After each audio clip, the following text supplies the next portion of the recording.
안녕하세요. 도박입시센터 입시연구소장 안색입니다. 연세대가 27학년도에는 자연계열 논술을 수리 논술만 보는 것이 아니라 과학 논술도 같이 진행하겠다라고 발표를 했습니다. 그런데 이 과학 논술의 시험 범위는 통합과학이라고 나와 있는데 통합과학 시험 범위임에도 불구하고 많은 학생들이 그냥 과학 논술을 본다는 것만으로도 굉장히 두려워하고 있는 것 같습니다.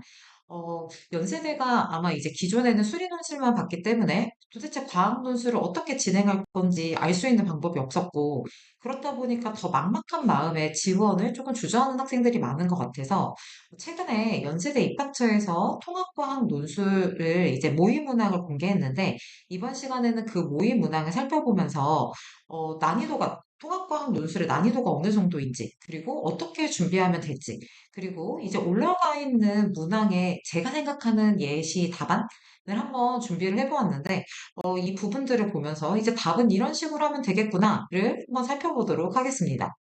자, 먼저 모의문항 응시 관련 안내사항을 보시면 쭉쭉쭉 보시면 중간에 어떻게 응시를 하면 좋을까에 대한 부분이 나와 있습니다.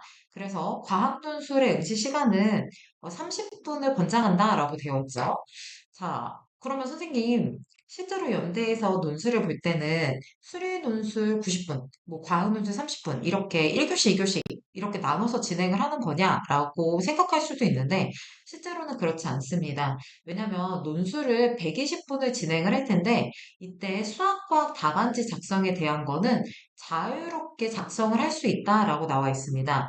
다만 120분을 응시할 수학과학을 합쳐서 120분을 응시할 수는 있지만 추천하는, 권장하는 시간은 과학 논술의 경우에는 30분이다.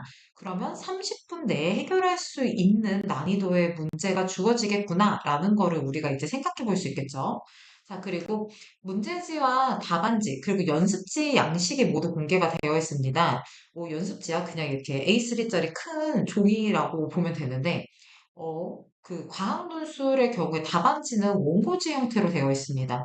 그래서 문제 1번이 300자, 그리고 문제 2번이 500자 안팎으로 이제 작성을 하게 되어 있는데, 보시면 300자와 500자에 해당하는 부분과 그것을 넘어서는 글자 수에 대한 부분은 약하게 음영으로 표시가 되어 있습니다. 그래서 300자와 500자의 기준이 답안지 자체에 명시가 되어 있다. 그런데 이거를 넘어가면 안 된다. 왜냐하면 문항별로 주어진 전체 작성 범위를 준수하라고 되어 있기 때문에 그래서 조금 넘어갈 수는 있겠지만 지금 아예 이제 주어져 있는, 예를 들면 300자의 경우에는, 1번 문제 300자의 경우에는 390자까지 이제 그 칸수가 나와 있는데, 이거를 넘어가는 거는 안 된다. 그리고 당연히 검정색 필기구 써야 되죠.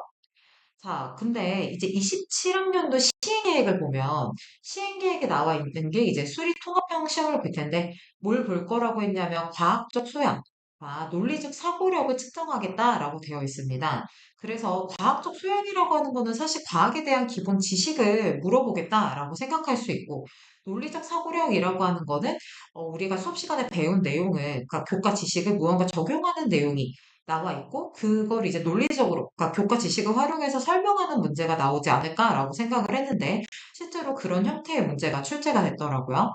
자, 그래서 이런 부분들을 측정하기 위한 문제가 나올 거다. 그리고 시험 범위는 아까 이야기한 것처럼 과학의 경우에는 통과하기 시험 범위다라는 걸 알 수 있었습니다. 시행객상에서. 그래서 실제 제시문을 살펴보면요. 어, 먼저 제시문 1번을 보면 제시문 1번의 당연히 대표적인 키워드는 물입니다. 네, 물인데 이 물에 관련된 특성이 여러 특성들이 나와 있습니다. 먼저 보면 물의 상태에 대한 부분이 나와 있습니다. 물은 고체, 액체, 기체 세 가지 형태로 존재한다라는 상태에 대한 내용이 나와 있고 또 액체 상태의 물은 생물에게 필요한 많은 물질을 녹일 수 있다. 그러니까 용매로서 굉장히 적합하다.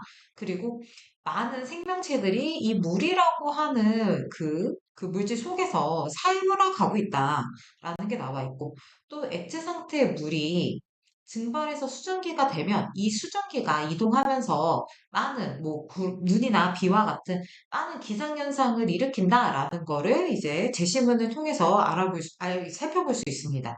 사실 이 내용은 제시문에도 나와 있지만 통합과학 내에서도 원래 나와 있는 내용이죠. 자, 그리고 재심은 나의 경우에도 통합과학 교과서에 나와 있는 내용입니다. 어떤 내용이냐면, 그 지구 시스템에 관련된 내용을 보면 위도별 에너지에 대한 부분이 나와 있습니다. 그래서 뭐 저위도에 대한 부분은 에너지가 가 있는 상태고 고위도에 대한 부분은 에너지가 부족 상태다. 다 통합과 교과서에 나와 있는 내용이죠. 자, 근데 이렇게 저위도와 고위도의 에너지는 불균형하고 이 불균형 상태를 계속 뭐 유지하고 있는 게 아니라 실제로는 대기와 해수의 순환을 통해서 에너지가 재분배돼서 지구의 에너지는 이제 균형을 이루고 있다라는 내용이 통합과 교과서에 나와 있는 내용입니다. 그래서 그 부분이 재심은 나에 나와 있습니다. 그러면 우리가 재심은 가와 나를 보면 뭐를 알 수 있냐면 가와 나는 다 통합과학에 있는 내용이 어느 정도 전개되어 있는 내용이 그냥 나와 있는 겁니다. 그래서 뭔가 새로운 지식적인 부분이 나와 있는 것은 아니다. 자, 그런데 재심은 다의 경우에는 교과서에 사실 나와 있는 내용은 아닙니다. 자, 어떤 내용이냐면 인류 문명의 역사를 물 관리 방식에 따라서 구분해서 설명한 내용들이 나와 있습니다. 그래서 뭐 첫 번째 시대는 뭐 신성한 자원이었고 두 번째 시대는 키워드가 제가 생각하는 키워드는 결국에는 무언가 물을 통제하려고 했다. 통제하려고 했다라는 게 키워드라고 저는 생각을 합니다. 그리고 세 번째 시대의 경우에는 결국에는 생태계로 복원해야 된다라는 게 아마 이제 키워드다라고 생각할 수 있겠죠. 그러면 이 제시문에 대한 문항은 어떤 거였냐면, 자, 문제 1번의 경우에는 제시문 나에서 설명하는 지구의 위도별 에너지 불균형을 해소하는 과정에서 물의 역할이 뭔지를 이제 써야 되는데, 이렇게 서술해야 되는데, 이때 어떤 관점에서 해야 되냐면, 제시문 가에 제시된 상태 변화와 에너지 전달의 관점에서 기술해라. 자, 우리 아까 전에 제시문 가래 봤을 때 뭐가 나와 있었냐면, 자, 물은 상태, 고체, 액체, 기체라고 하는 세 가지 형태로 존재한다라고 나와 있었고, 또 어떤 부분이 있었냐면, 자, 살을 보면 액체 상태의 물이 증발해서 기체 상태의 수증기가 된다. 그러니까 상태가 변했죠. 이 상태 변화에 대한 부분을 에너지와 연결을 해가지고 관점으로 무언가 답을 기술해야 된다라는 거를 우리가 알 수 있죠. 자, 그 다음, 문제 2의 경우에는, 재심은 나의 기술된 지구 시스템과 에너지 전달과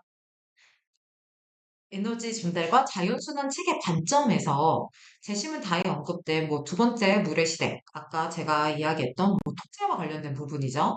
그래서 행해진 대규모 댐 건설과 같은 기술적 통제 부작용을 설명해라. 그리고 세 번째 물의 시대에 강조한 건강한 생태계를 유지하기 위한 물 관리 방안을 제시해라. 라고 되어 있습니다. 자, 이게 사실 저는 이제 면접 강사이기 때문에 면접 문제들을 많이 보는데 연세대 면접 문제와 어떻게 보면 일맥상통하게 논술이 출제가 됐다라고 저는 생각을 합니다. 보시면 문제 1과 문제 2에서 제시문을 활용해야 됩니다. 보면은 문제 1의 경우에는 제시문 가의 관점에서 라고 되어 있고 문제 2의 경우에도 제시문 나의 관점에서 라고 나와 있습니다. 그러면 관점에서 서술하라는 거는 결국에는 제시문에 나와 있는 내용을 활용해가지고 답변을 구성해라 라고 하는 것과 동일한 거죠. 그래서 문제 1과 2를 통해서 우리가 알 수 있는 거는 제시문을 활용해야 된다라는 거고 사실 2는 이제 연세대 면접도 어떤 특정 관점에서 해석해라 라고 나와 있는 문제들이 많기 때문에 어떻게 보면 논술과 면접은 비슷한 결로 출제가 된다라고 생각해 볼 수 있을 것 같습니다. 저는 그래서 이 부분이 궁금하시죠? 통합과학이 어떤 부분과 연계돼서 나오는 건지. 제가 생각했을 때는 관련된 성취 기준은 대표적으로 크게 세 가지를 생각해 볼 수 있을 것 같습니다. 그래서 시스템과 상호작용 단원에 나와 있는 이 지구 시스템 단원에 나와 있는 물질 순환과 에너지 흐름이라고 하는 부분의 성취 기준과 연관된 게 나왔다라고 생각을 했고, 두 번째는 변화의 다양성에서 보면 우리 주변에서 에너지를 흡수하거나 방출하는 현상과 관련된 게 나와 있고, 실제로 교과서를 보면 그게 이제 물과 관련된 예시가 나와 있습니다. 그래서 그 부분이 나와 있다. 그 부분이 이제 문제에 나와 있다라고 생각해 볼 수 있을 것 같고, 또 환경과 에너지 단원에서 보면 환경이 생태계에 미칠 수 있는 영향에 대한 부분이 나와 있는데, 뭐 이게 직접적으로 어떻게 환경이 변하면 어떻게 돼요? 라고 나와 있는 것은 아니지만, 환경이 생태계에 영향을 줄 수 있어요 라고 나와 있는 단원이기 때문에 그 부분과 연계돼서 문제가 출제된 것은 아닐까라고 저는 생각을 했습니다. 그래서 이거 이제 제가 생각하는 답은 저는 이제 이렇게 답을 한번 구성을 해봤습니다. 먼저 문제 1번에서 재심은 나에서 설명하는 지구별 위도별 에너지 불균형을 해소하는 과정에서 물의 역할을 써야 되는데 이를 재심 후 가에 제시된 상태 변화에 대한 내용 들어가야 되고 두 번째는 에너지 전달 관점에 대한 부분이 나와야 되죠. 이 부분을 기술을 해야 되는 게 이제 1번 문제였죠. 저는 이제 제 답을 한번 그냥 읽어볼게요. 자, 저는 먼저 지구의 위도별 에너지 불균형은 물의 상태 변화를 통한 에너지 재분배로 해소된다라고 생각했습니다.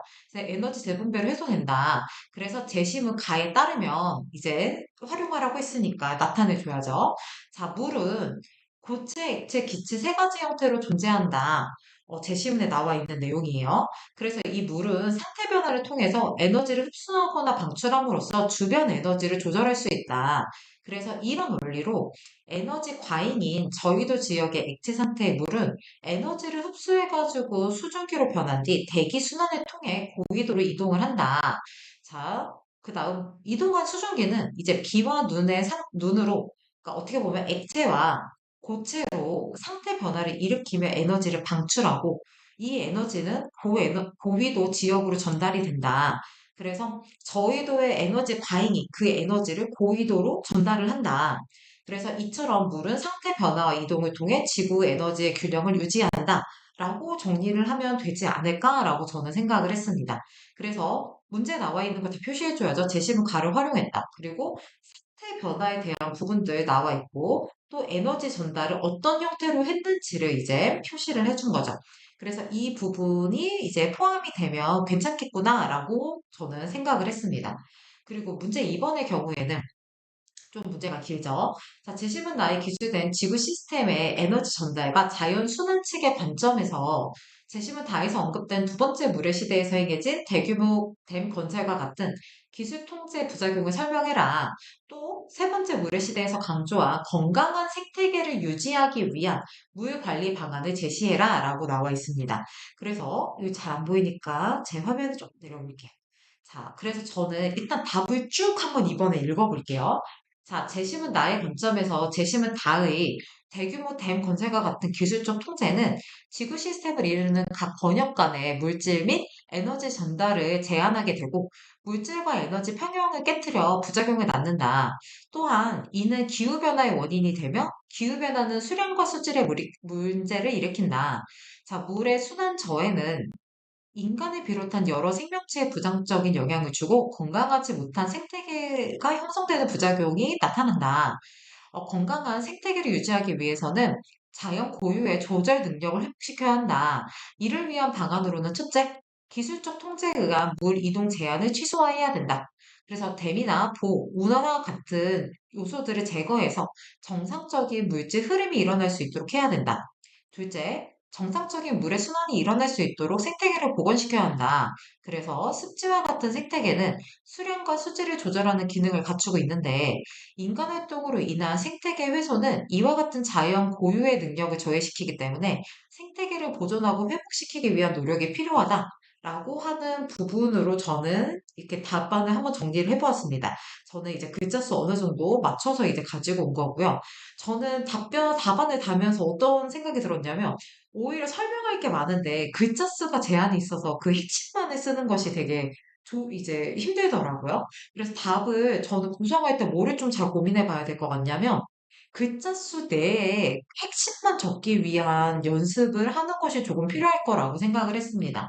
그래서 제가 이제 답안을 구성할 때는 문제에서 물어본 부분들을 다 체크해가지고 그 부분을 빼먹지 않고 답안을 달기 위해서 저는 크게 개요들을 그리고 난 다음에 그러니까 어떻게 보면 저도 이제 이면지에다가 문제를 풀었는데 그렇게 문제를 풀 때는 먼저 제시문에서 이렇게 잘 안 보이시죠? 저도 제시문에 보면 중요한 포인트가 뭔지 이제 다 체크하면서 풀었고 두 번째는 그 답안 연습지에다가는 답의 개요도를 그리고 난 다음에 답안을 정리했습니다. 특히 문제 2번 같은 경우에는 답을 한 가지를 해야 되는 게 아니라 500자를 할 때 뭐 부작용도 설명해야 되고, 그리고 물 관리 방안이라는 것도 제시를 해야 되니까, 그래서 이 부분을 균형 있게 구성을 해야 됐기 때문에 답에 이제 어느 정도 50도를 구성하고 난 다음에 답안을 구성을 했습니다. 그래서 이제, 어, 저는 어떤 포인트로 답을 달았냐면, 결국에는 이런 기술적 통제는 결국 물질과 에너지 전달을 제한한다. 통제했기 때문에 제한을 했다. 그래서 그 제한함으로써 평형이 깨지고 이 평형이 또 기후변화의 문제를 일으키고 이 기후변화의 문제가 결국 또 생태계까지 영향을 준다라는 게 스토리를 잡았고요. 그리고 이제 이번에 물관리 방안의 경우에는 저는 먼저 결국에는 문제점이 크게 두 가지라고 생각을 한 거죠. 첫 번째는 기술적 통제가 일어났기 때문에 물의 이동에 제한이 생길 수 있기 때문에 이거를 다시 기술적 통제를 최소한으로 시켜야 된다. 그리고 이 생태계가 영향을 받는다는 걸 알 수 있었기 때문에 생태계를 회복시키려고 해야 된다. 왜냐하면 생태계는 자연적인 회복 능력을 갖추기 때문이다. 라고 이제 저는 답을 구성을 했습니다. 그래서 보시면 어땠나요? 난이도가 높은가요? 네, 저는 사실 아니라고 생각을 했습니다. 저는 다 이제 우리가 생각했던 것보다 어렵지 않았다.